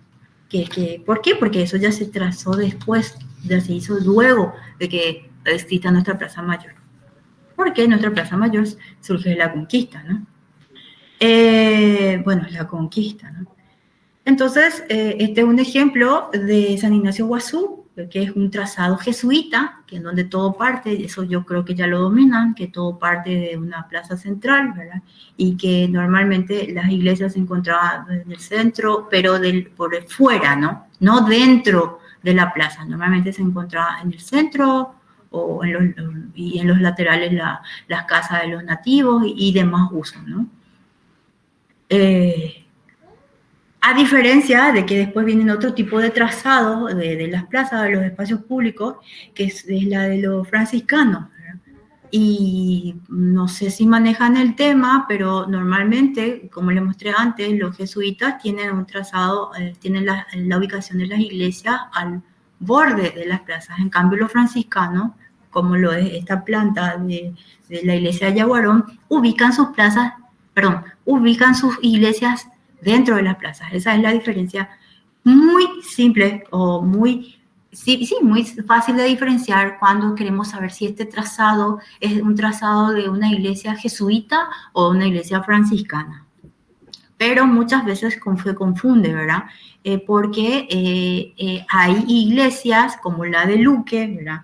Que tiene una plaza dentro, una iglesia que se encuentra dentro de la plaza, de su plaza central, no me acuerdo el nombre de la iglesia de Luque, pero es una iglesia que ya no es de... Virgen del Rosario.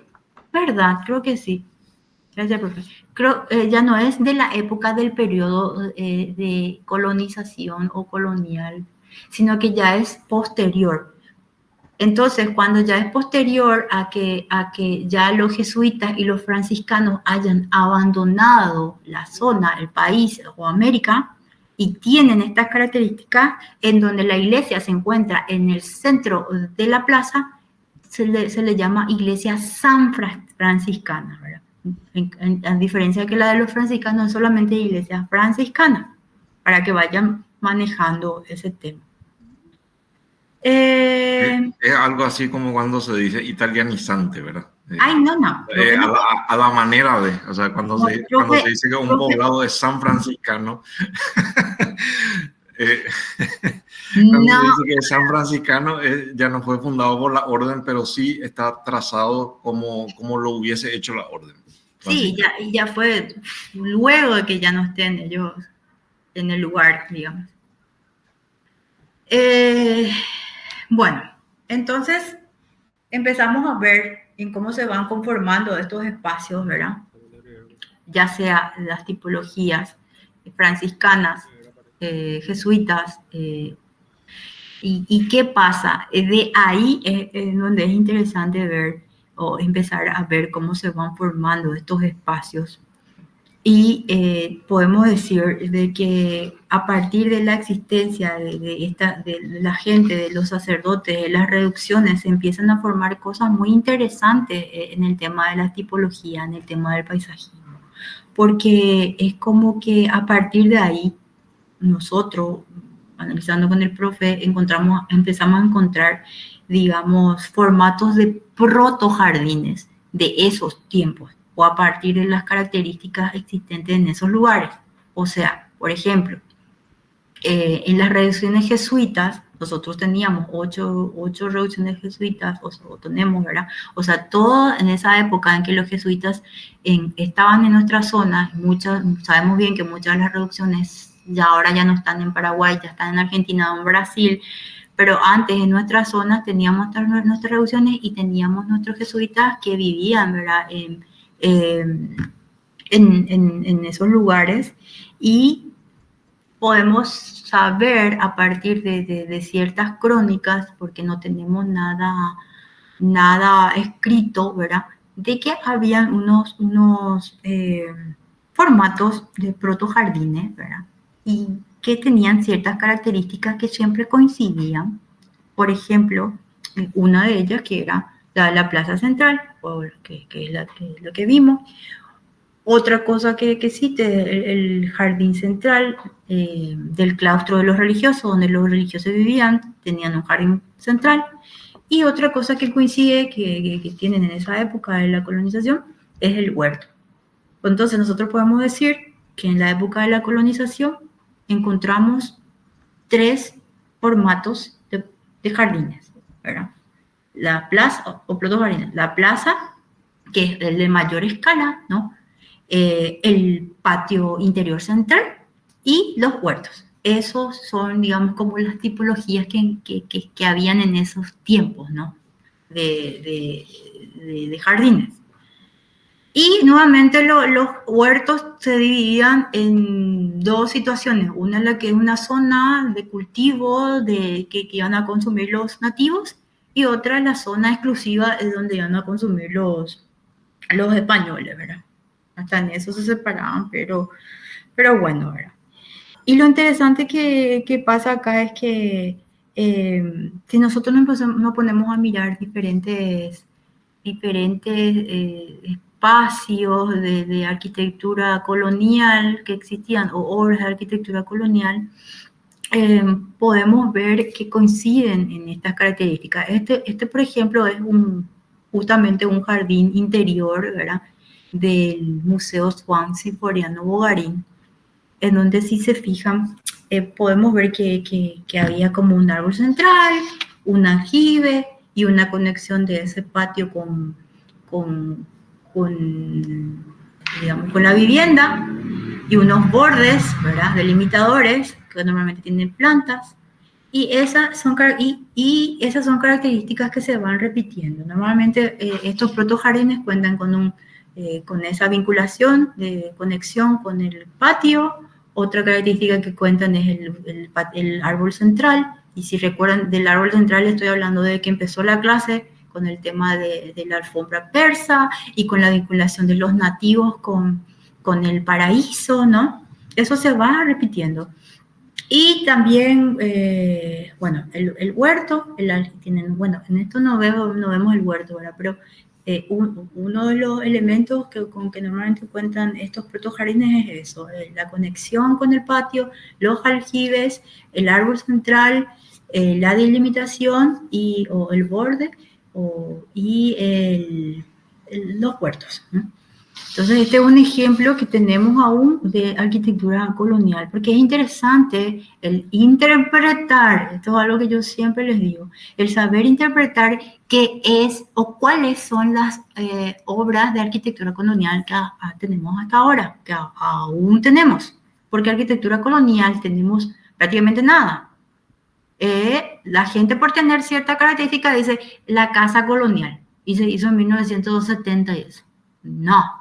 La arquitectura colonial son los edificios que se realizaron en la época de la colonización, ¿no? No que tiene un jardín, un corredor llorero o lo que sea. Eso no es colonial. Eso sería bueno que ustedes manejen ya, porque hasta hay tesis, siempre siguen diciendo arquitectura colonial, y no es arquitectura colonial. Una de ellas es justamente esta vivienda, que es la vivienda, el Museo Juan Siforiano Bogarín. Si no ubican, es el que está cerca de la Universidad Católica. No sé si alguna vez se habrán ido con el profesor Celso seguramente. Otra de ellas son estas casas que están en Castelví, por ejemplo, la Manzana de la Ribera, o la Casa Viana, que está en el Jardín Botánico, la Casa de la Independencia, ¿verdad?, que es ahí donde más o menos termina el periodo colonial aquí, o de la arquitectura colonial. Y otra más, a ver, que me estoy perdiendo, pero son muy pocas. Profe, el de la Niña Francia. El de la Niña Francia, pero son pocas las que quedan de ese periodo. Y se empieza a encontrar estas características. Bueno, la Casa Viana, que es la casa baja, que es la que está en el Jardín Botánico, no sé si conocen, y si todavía no conocen, bueno, vamos a ir a conocer cuando vayamos al Jardín Botánico, no cuenta con este patio, o no encontramos registro de eso, porque claro, está en medio de un parque, o sea, medio difícil, pero normalmente las demás casas contaban con estos espacios, ¿verdad? Como lo es el Museo Juan Siforiano Bogarín. Este otro ejemplo de la casa Zavala, ¿verdad? Esta casa, si ustedes, yo no le hubiese dicho, ¿saben dónde está la casa Zavala? ¿Alguien me puede decir? Por fin, ayudita. ¿Vos no, profe? Oh. Nadie sabe dónde queda la casa Zavala. No la relacionan con alguna vivienda que vieron por ahí por Asunción. Está en Asunción, para no confundirles.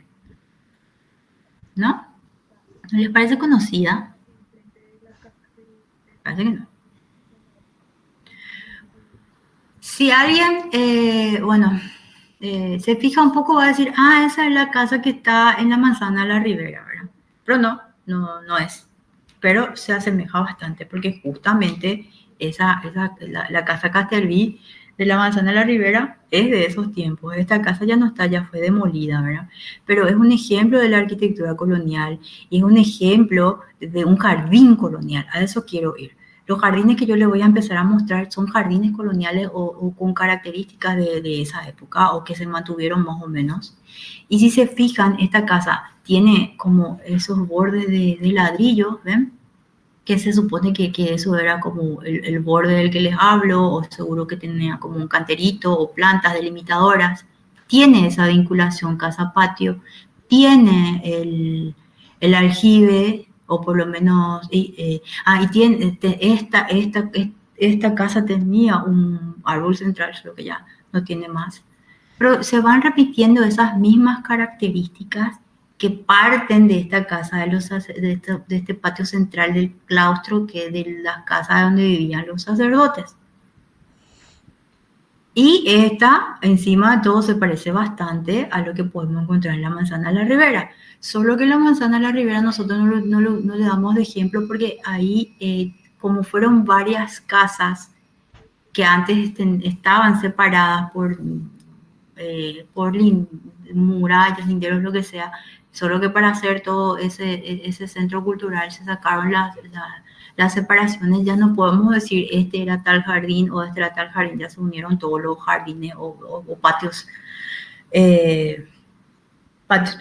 patios interiores, ¿no? Ya no hay. Se rediseñaron también, se les...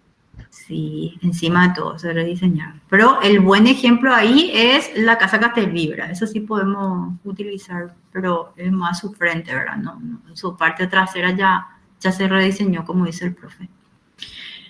Y esta es, obviamente, creo y espero como arquitectos que todos identifiquen y sepan y se hayan ido y hayan recorrido y conozcan lo que es la Casa de la Independencia, ¿verdad? Que sí es una casa de periodo colonial. También medio que tiene esas mismas características.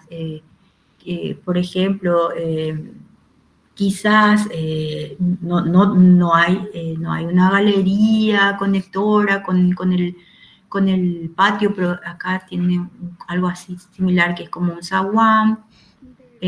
Bueno, estos canteros no sabemos si son originales, lo más probable es que no, que fueron saliendo, ¿verdad? Pero también tenía un árbol central, eso sí sabemos, y sí tenía un aljibe, ¿no? Creo, no sé, que el suelo era tierra nada más, no sé, creo que eso es más nuevo. Pero lo interesante, y también sabemos que tenía una huerta. O sea, no tenemos, normalmente todos tenían huerta. Yo no le digo que fue esta casa anterior de Zavala que tenía una huerta porque realmente yo no tengo el dato, pero normalmente todos tenían su huerta, en eso coincidían, ¿no? Entonces, podemos decir de que había una arquitectura, o sea, un jardín colonial, ¿verdad?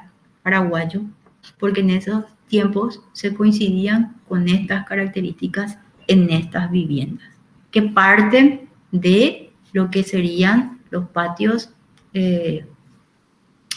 interiores de los lugares donde vivían los sacerdotes. Y sumado a eso está lo que es la plaza mayor, la plaza central que todos tenían, y también los huertos, ¿no? Y esta casa es interesante de contarles de que también, así como pasó que Colombino se resistió a que se haga un proyecto, que el profe después le va a hablar más de ese tema, porque se iba pues, a demoler todo lo que era la Manzana de la Ribera para hacer un proyecto. Así también se iba a demoler la Casa de la Independencia, imagínense, en los 50. Pero hubo un grupo de gente que por suerte trabajó. Colombino fue el que trabajó con un grupo de gente, que con Beatriz Chase y compañía, por el tema de defender la Manzana de la Ribera. Así también hubo un equipo de gente como conformado por Carlos Pusineri y equipo en donde ellos lucharon, trabajaron para que la Manzana de la Ribera no sea demolida. Porque bueno, en parte, la Casa de la Independencia, pero en parte sí, se demolió la parte de al lado, ¿verdad? Pero bueno, por lo menos Eso ya fue después, pero bueno, se salvó igual. Y bueno, lo interesante es que cuando yo le estaba hablando de estas características, nosotros sabemos de que estos lugares muchas veces conocemos gracias a los cronistas que nos decían cómo eran estos lugares. Y estos cronistas, por ejemplo, Félix de Azara, que es el que nos hizo ese trazado que todo el mundo usa de Asunción, de los caminos reales que les mostré. Él, por ejemplo, hubieron varios cronistas, digamos, que escribían sobre los datos que iban recogiendo cuando venían a nuestro país y a diferentes lugares de la zona, ¿verdad? Y él en su libro Viajes por la América Meridional habla. Lo interesante es que empieza a hablar sobre lo que sería el tema de la vegetación a nivel local, ¿verdad? Y él empieza a hablar un poco sobre lo que era las plantas ornamentales, empieza a escribir sobre la vegetación ornamental que había acá. Y es interesante eso, porque mediante eso nosotros podemos tener registros de cuáles eran las especies vegetales que se empezaban a utilizar o con las que se trabajaba en esos tiempos. Porque Félix de Azara, él no era ni botánico ni nada así, pero a él le interesaba el tema de las flores exóticas, ¿verdad? Con fines comerciales para exportar a llevar a Europa, ¿verdad? Y así también como este cronista Azara empezó a escribir al respecto, también hubieron sacerdotes jesuitas que escribían sobre lo que es la vegetación o las plantas medicinales que teníamos acá, porque los nativos tenían mucho conocimiento medicinal. Hay toda una medicina natural de los nativos de acá, ¿verdad? O sea, ellos tenían muchísimo conocimiento sobre medicina natural, entonces también hubieron sacerdotes que empezaban a escribir, a registrar el tema de lo que es los huertos, la vegetación y hasta la jardinería, ¿verdad? Por ejemplo, existía un sacerdote llamado Pedro de Montenegro que hizo un libro que se llama Materia Médica Materia Médica Misionera en el año 1700. Y así también como Pedro de Montenegro hacía un trabajo muy interesante de registro, existió para nosotros un sacerdote jesuita muy interesante que se llama José Sánchez Labrador. ¿Y qué pasa con José Sánchez Labrador? Ya también en el año 1700, en la época del 1700, él empieza a escribir diferentes, o sea, él escribe, hay sus manuscritos, digamos, cosa que él escribió con puño y letra sobre lo que es la vegetación de la zona paraguaya, ¿verdad? Tanto de uso medicinal como de uso ornamental. Y él hizo en sus manuscritos, esto es una fotografía de las tapas de sus manuscritos, con el nombre de Paraguay Católico, Paraguay Natural y Paraguay Cultivado. Y en el libro Paraguay Cultivado, él empieza a hablar sobre jardinería de la región. Y eso es lo interesante, porque él fue el que inició, digamos, el primer manuscrito sobre jardinería de la época. De ahí parte todo, de esta zona, ¿no? Y se llama Paraguay Cultivado. Entonces, a lo que quiero ir es que del tema del paisajismo, o en el tema del paisajismo, ya se está trabajando hace muchísimo. Imagínense, este manuscrito se iba a, digamos, a lanzar como libro, algo así, últimamente, pero todavía no fue lanzado. Estábamos esperando ahí con el profe para que sea lanzado. Pero este manuscrito de Paraguay cultivado sobre jardín es interesante porque es el primer tratado de jardinería de la región. Cuando hablamos regiones, de todos los países que están alrededor, ¿verdad? Y empezó acá, en la ciudad de Concepción, o sea, en Belén de Concepción, y lo terminó ya en Rávena, digamos, a finales de los años 1700. O sea, él empezó acá, después le enviaron todo, le exiliaron todo a los jesuitas y él terminó allá su manuscrito. Y qué interesante, ¿verdad? En Italia él terminó este manuscrito y nos sirve muchísimo porque mediante ello sabemos cuáles son las especies que se utilizaban, tanto de manera ornamental, natural, la medicina natural de los nativos y en la jardinería, a eso nomás voy, ya existía desde la época colonial y por eso les vamos identificando cuáles son las características, digamos, de un jardín colonial.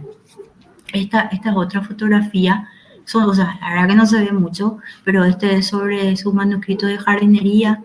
Esto es una ilustración de ese manuscrito que él hizo ya yendo a Rávena, ¿no? Estas son otra imagen de sus manuscritos.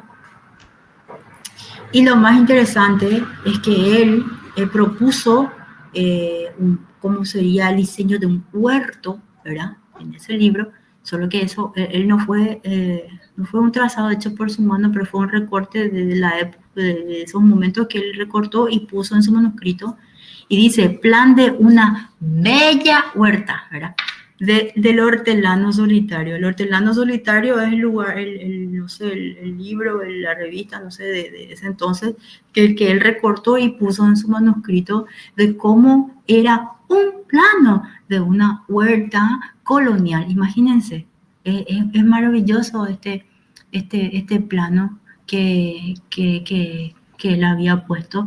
Y hortelano es lo mismo que decir, no es lo mismo, pero si quieren saber, a mí me encantó el nombre, el hortelano solitario. ¿Qué es lo que es el hortelano solitario ahora?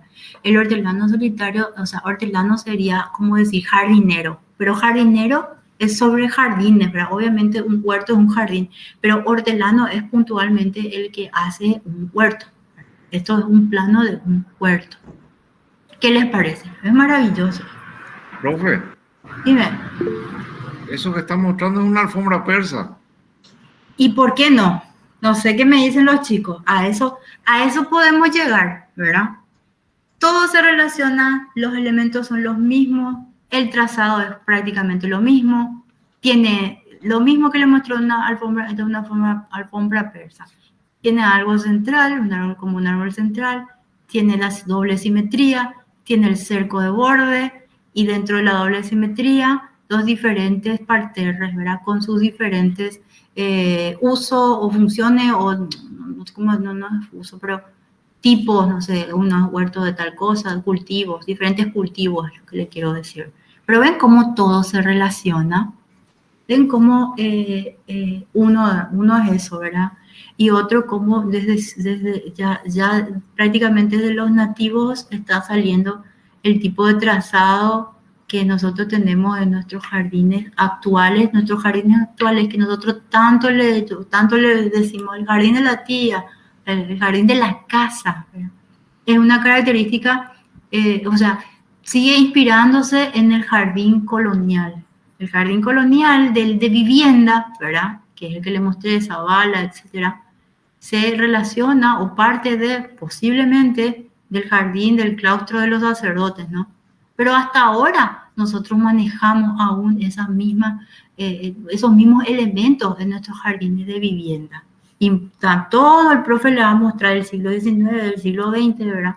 Pero que se sigue relacionando con este mismo trazado y lo mantenemos hasta hoy en nuestros jardines de vivienda. Bueno, era eso lo que les quería... Pero hayan comprendido y no les haya mareado. ¿Qué, profe? Yo creo que la platea entendió bien. Yo sí estoy mareado, pero porque yo tomé café, no es por otra cosa. Ay, me asustaste, ¿cómo, profe? La platea me apoyó y vos no me estás apoyando. No, qué pucha. No, demasiado genial está. Profe, tenemos una consulta también de Luján. Dímelo, Pablo. Si el manuscrito de Sánchez Labrador está disponible para consulta. No, nosotros estamos pescando con el profe porque todavía no está disponible. Está en Raven aún y supuestamente, eso justo no me habré expresado bien nomás, pero en teoría se va a editar como un libro, ¿verdad? Y eso es lo que estamos esperando todavía. Bien. Y hasta ayer todavía no salió el libro. Sí, tiene una historia tristemente apasionante realmente ese manuscrito, porque fue el único de los que mencionó la profe que desapareció por más de 200 años. Si bien algunos investigadores del siglo XIX lo habían mencionado y por eso nomás es que se sabía de su existencia, ¿verdad? Incluso alguno de ellos llegó a apuntar cuál era el índice que tenía y gracias a eso, ¿verdad? Quedó como una especie de ansiedad histórica por ver un poco qué más había dentro de ese manuscrito. Y ese manuscrito no hace mucho, ahora unos 7, 8 años más o menos, reapareció en una biblioteca privada y desde ese momento hay un equipo de investigadores alemanes que está trabajando en la transcripción. Y bueno, y van soltando así por parte, ¿verdad? Si googleas y buscas, vas a encontrar de repente algunos artículos que hacen referencia al contenido, pero todavía no accedimos a la totalidad. De repente sueltan algunas páginas, como les estuvo mostrando la profe, ¿verdad? O algunas láminas, pero en la mayor parte del contenido todavía no sabemos, o sea, lo cual es una pena porque no generó escuela al no haberse difundido en su momento, ¿verdad? Pero desde una perspectiva histórica nos sirve muchísimo porque gracias a eso podemos saber qué tipo de especies se cultivaban ornamentalmente en esa época y qué características tenían los jardines en esa época. Así que tan a destiempo tampoco va a llegar. Y que también los jardines ya, bueno, así como en otros continentes se estudiaban, acá también, o sea, no es algo nuevo. Esto es de 1760, ¿verdad? Este manuscrito. Sí, empezó más o menos por ahí y cerró en 1790. Sí, o sea, y es el que tenemos, el que existe, ¿verdad? Vaya a saber qué cosas más hay o se perdieron, ¿no? Y la importancia del registro. Pero a lo que voy es que nosotros tenemos un trazado de unos proto jardines ya de la época colonial. Y todo se relaciona, o sea, nada es un divague, a eso nomás con todo este tema que le mostramos de lo nativo, de lo persa y de diferentes civilizaciones, todo se relaciona y todo conduce a nuestros jardines actuales prácticamente. Y quiero aprovechar, profe, para decirles un poco algo acá a la gente.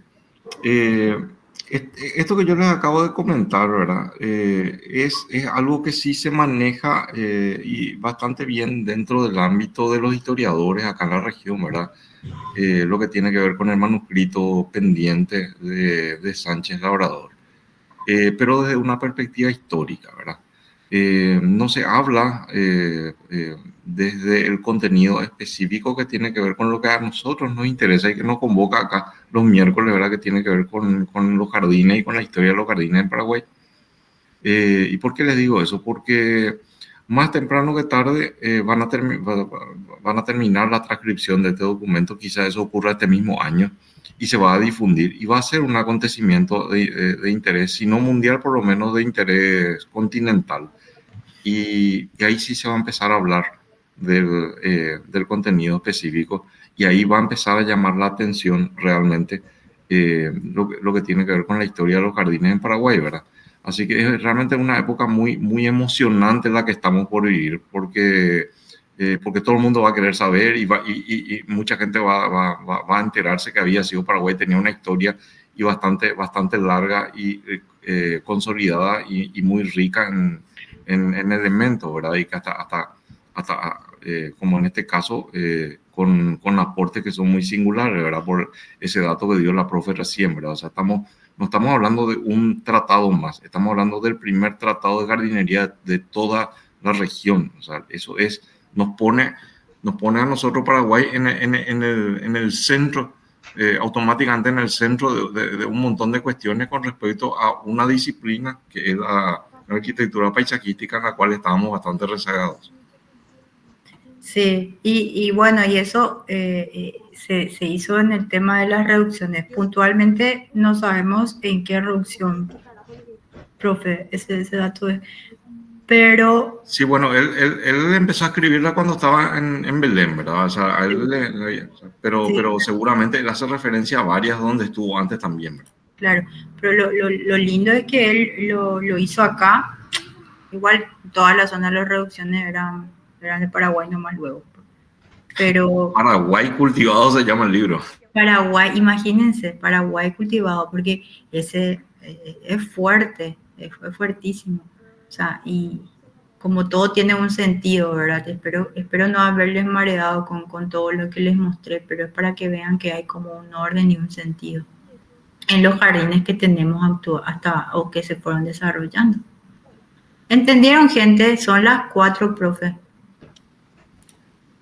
No Sí, les mareé, están bien, casi nada. Hoy poca gente hubo. yo creo que está bien, porque a mí me pareció que estuvo demasiado bien distribuido el contenido. Gracias, Rodolfo. Profe, excelente la clase. La verdad, Gracias. interesante. Gracias, Adrián. Queda para que ustedes vayan investigando más también. Y para que se fijen en los claustros cuando se van. En los jardines, en las casas coloniales. Ahora van a empezar a ver. Cuando se van. Por eso hay que decir arquitectura ecléctico historicista, no hay que encasillar en nada. No. Claro. Por si acaso. Y entender también que no porque de pronto una propuesta, ya sea de edilicia o de jardines, no esté sujeto a los cánones academicistas, deje de tener valor, ¿verdad? O sea, el jardín popular, así como la arquitectura popular, tiene toda su dignidad y toda su lógica propia de diseño.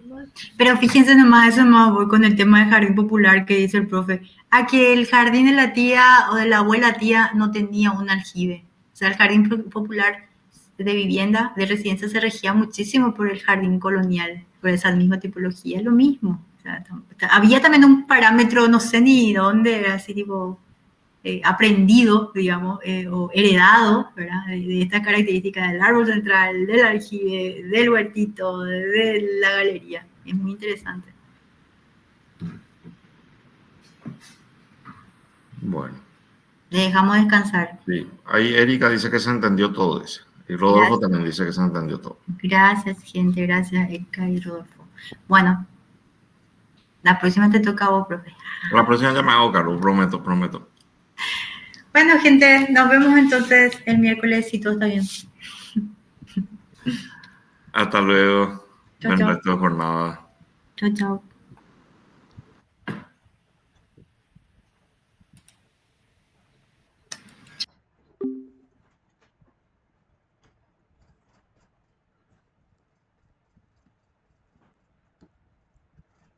Acá está el bichito.